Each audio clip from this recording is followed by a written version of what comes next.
Hi everybody, thanks for joining us for this morning's Ag Report. USDA is predicting that U.S. farmers will seed 2% or 6 million more acres of crops this year, but for Montana, the Ag Department is forecasting a 50,000 acre decline.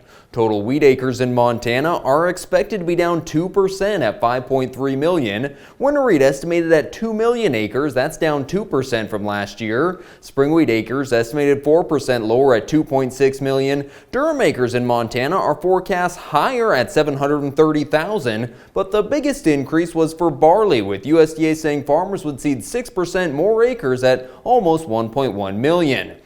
If realized, it would be the lowest wheat acres in Montana since 2017, but the largest area planted to barley since 2003.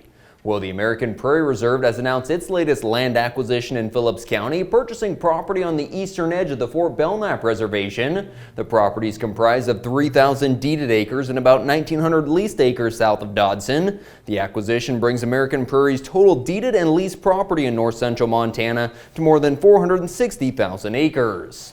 And the Montana Department of Agriculture is looking to fill 5 open positions on its Noxious Weed Management Advisory Council. The council provides guidance and input on the state's noxious weed programs and grants. Applications for the 2-year program are due on May 31st.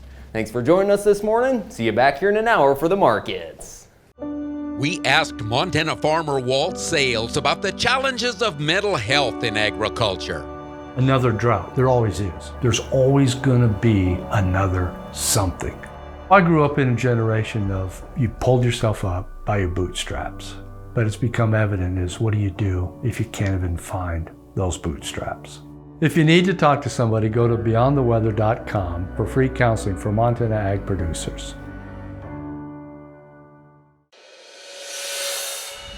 Thanks for joining us back here for the Farm and Ranch Report. At 7 this morning, the Montana House Judiciary Committee will hold a hearing on a significant piece of water legislation that would revise the judicial administration of water rights with the creation of a one-stop shop water court. The bill has seen its fair share of debate, with some water users concerned that it'll remove local control. Rachel Cohn with Montana Farm Bureau says the bill is meant to speed up the administration of water disputes.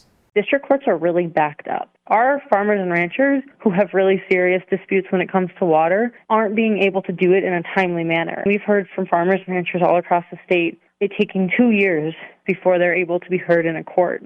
Rachel added the bill does allow water users the option to use their district court judge.